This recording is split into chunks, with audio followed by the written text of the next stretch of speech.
Hello again, everybody. Welcome to the Backbone Podcast, where common sense still makes sense in a world that is sick and only getting sicker, but not today. Oh, no, not today. The world is beautiful today. It's perfect.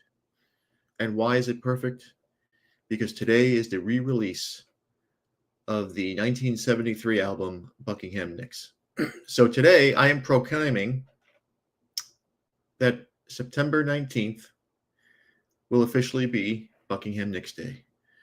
And there you are. There you have it. This album was made in 1973 by the legendary performers Stevie Nicks, who has been a crush of mine since I was like 5 years old, and Lindsey Buckingham, who is criminally one of the most underrated guitar players in the world. I see some of these lists that have these guitar players on there, and I say, what the fuck are they thinking? I just think these lists are done to piss people off. Buckingham is incredible, and you're going to hear a little bit of it today. Now, to give you a little background on this, Buckingham and Nicks went to high school together. I think Stevie was a year older. She went off to college. He went to the same college as she did, and they formed a band called Fritz. Fritz really didn't go anywhere. And when they were shopping around their music, every agent and every music executive pointed out that those two were being held back by Fritz, that they could be something big, and they agreed. And so they went out to be a duo, and they became Buckingham Nicks, and in the process they became a couple. Well, in 1973, the album did not do well commercially, and they were about to be dropped. Until one day, Mick Fleetwood, who is the drummer of the iconic band Fleetwood Mac, which at the time was a blues band, and which wasn't really doing well commercially. They had lost their lead singer. Their lead guitar player. They needed a singer as well. And he walked into, I believe it was Sound City Studios. And as he walked in, and this is how you know that there is a God. This is how you know that things just don't happen randomly. Fleetwood heard Buckingham's guitar play, and he was floored. And he wanted to hire Buckingham on the spot.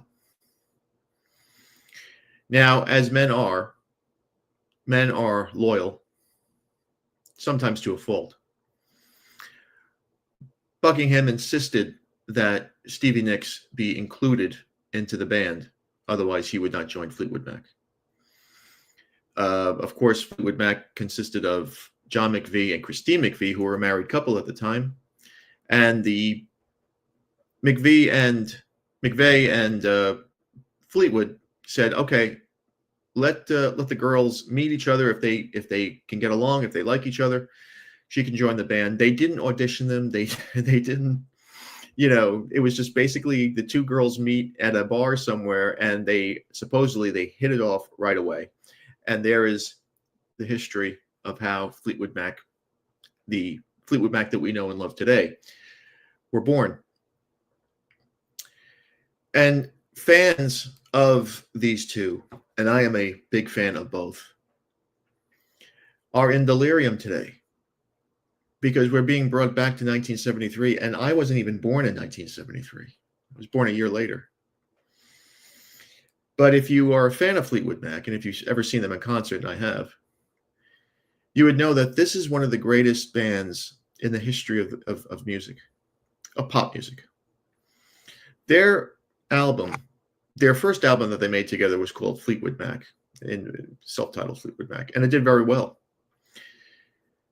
The second album that followed, as dysfunctional, as tumultuous, as angry, and as hurt as these people were at the time, because Nicks and Buckingham were breaking up from their relationship for 4 years. The McVeys were getting a divorce, and Mick Fleetwood sitting back there playing drums like Animal from the Muppets, going, "Hey man, don't look at me. I'm going to watch the world burn." And the world didn't burn into ash. It turned into gold, platinum, really, 40 times over, because rumors, which is the perfect album. There is not a bad, there's not a good song on there. Every song is a fucking banger. Rumors ended up being one of the greatest selling records of all time. It would go on to sell more than 40 million copies around the world. Now, let me just give you an indication. Let's find out what the highest selling record of 2024 was. Just to give you an indication of what we're looking at here.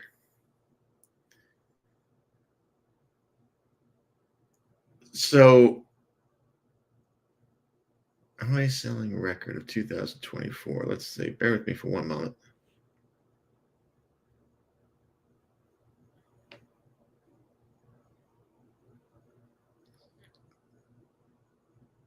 Let's see here. It says Taylor. Okay, so Taylor Swift has the highest selling record of 2024. She sold approximately 3.4 million records. Now that's not bad for today. That's a pretty good number, and that would have been a pretty good number for anybody at any time. I mean, you're gonna keep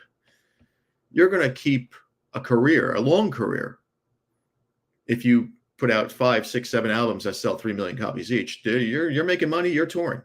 You have a fan base. Just times that now by 10. And the hits on that song, Dreams, You Can Go Your Own Way, The Chain, I mean, over and over and over again. And the songs that they left off, of course, the most popular song maybe in the world today, you hear it everywhere now, is Silver Springs. And that was a song Nyx wrote about her breakup with Buckingham. And it was left off the album because in those days they had records, vinyl records, and those records, they had time restraints. You just couldn't physically fit the song on the vinyl. There wasn't enough time. It wasn't like today where you have CDs where you can press them, or even today CDs. Look at me, I'm aging myself. Where you can just download songs, and you could break. You could form a record that has 40 songs on it. It doesn't matter. There's no time restraints anywhere anymore. Everything is digital. But this was a song called Frozen Love that Mick Fleetwood heard. And he saw that there was enormous potential. And of course,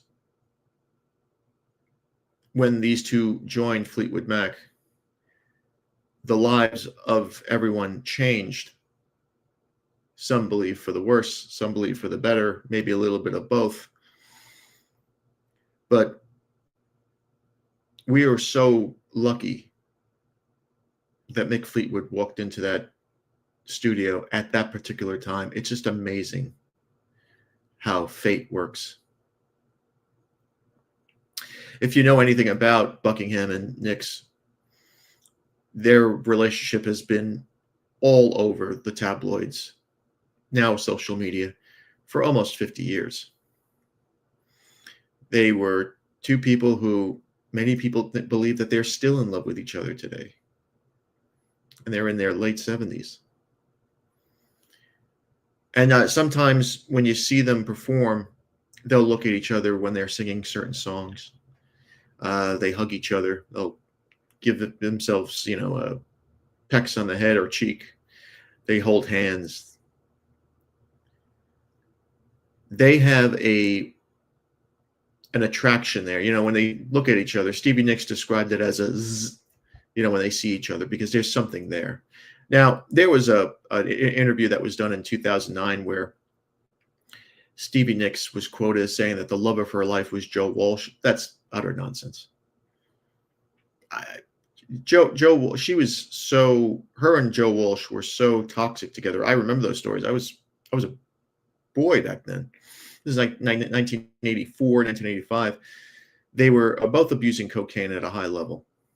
And they were both in a miserable time in their lives where Stevie Nicks even thought that she might not live much longer. But Buckingham has always been the one for her, I believe, in my opinion. You don't write songs about a guy over and over and over again. And he writes songs about her over and over and over again.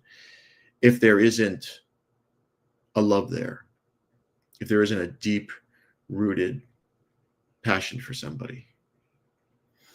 And if you've ever seen the live version of Silver Springs, which was recorded in 1997 for their reunion called The Dance, and I was watching that on I think it was on VH1. I was 23 years old at the time. You'll see that there's still regret and pain and hurt. You know, sometimes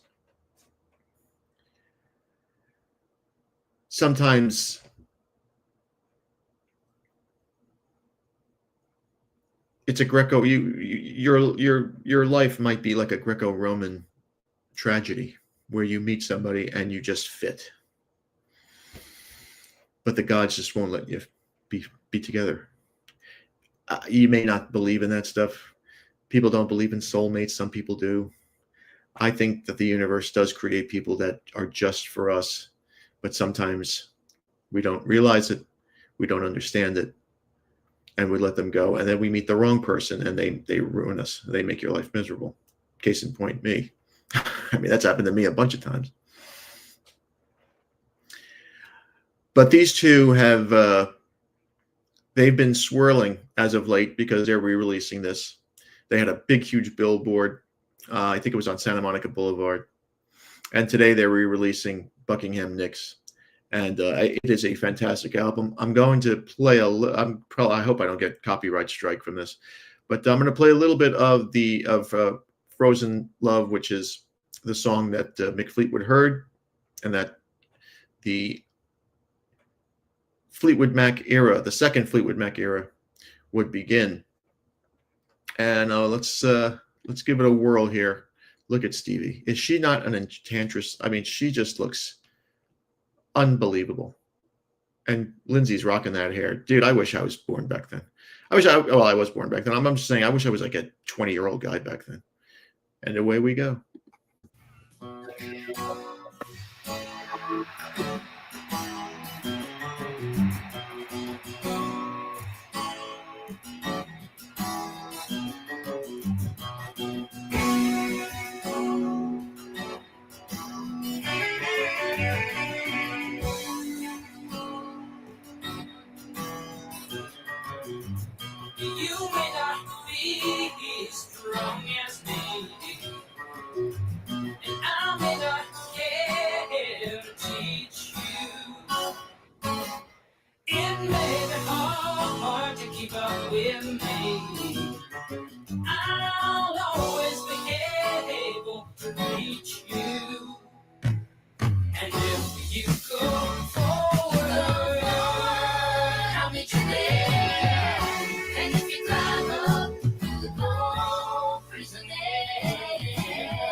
Finger.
This is just goes to show you that the talent is from God. I mean, yeah, you got to practice and you got to, but you don't really hear stuff like this anymore. Not even close. His guitar play, and listen, Stevie is, like I said, she's hypnotic. She's hypnotizing. But Buckingham that's what attracted Mick Fleetwood, was that guitar solo, and that guitar solo was the absolute shit. I mean, you don't hear people playing like this today. And like I said, he was all finger picking, like, electric guitar, usually you have guys with the picks. He didn't use that. He still doesn't use that. And we see some of the great pictures of the still photos of their photo shoot. And I mean, listen, Jimmy Iovine was Stevie Nicks' producer on her album called Belladonna, which was a solo album that she made in 1981, maybe. And it was an absolute fucking smash. I mean, she had 6 or 7 hits on that record. She dated Iovine too, but he had once said many years later that no man meets Stevie Nicks and doesn't fall in love with her. Look at that face. Is that not perfection there? The hair. And listen, I will fully admit I'm a sucker for blondes. I like blondes. I think that they are. Yeah. But look at her. I mean, she's just outrageous. She looks like a star. She has the mannerisms of a star. She's so comfortable in front of the camera. Just, yeah.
And we'll just leave it right there, because that was iconic to me.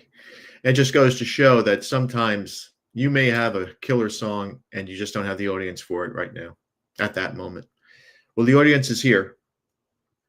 And if you've ever been to a Stevie Nicks show, if you've ever been to a Lindsey Buckingham show, if you've ever been to Fleetwood Mac, you see women in their 60s, 50s, 40s, 30s, girls in their 20s, and even teens who dress like her with the shawls and the blacks, the crescent moons and all that.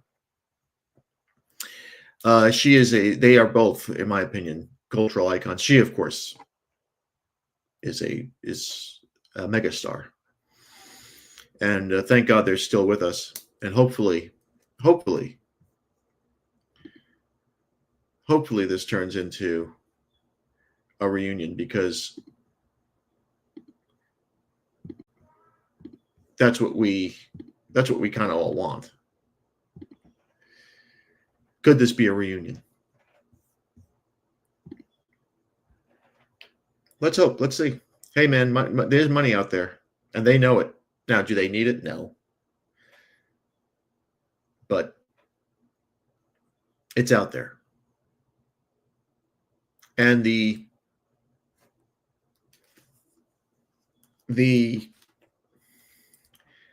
mystery of their love affair will go on. And I think that they'll both go to their graves with that love for each other. I know Buckingham is married. I think he has 2 or 3 children now. Stevie never got married, and she did have she made the unfortunate decision to terminate her pregnancy with Don Henley back in 1979. She thought that it would destroy Fleetwood Mac, and she was probably right. But that's of course unfortunate. But we're here now. They're here now, and hopefully they'll be at a stage near you, and you'll be able to see them and enjoy them, just like I have, and many, many, many millions of other people have. All right, let's hope I don't get some copyright strike. Don't do me like that, YouTube. All right, there's my 2 cents. Thank you again for watching. Please like, subscribe, comment, and share. Be careful out there, my friends. Satan is always busy. Be a man. Have a backbone, because common sense and masculinity are worth standing up for. And if it ends in an ism, remember, it is a mental disorder. Have a good weekend.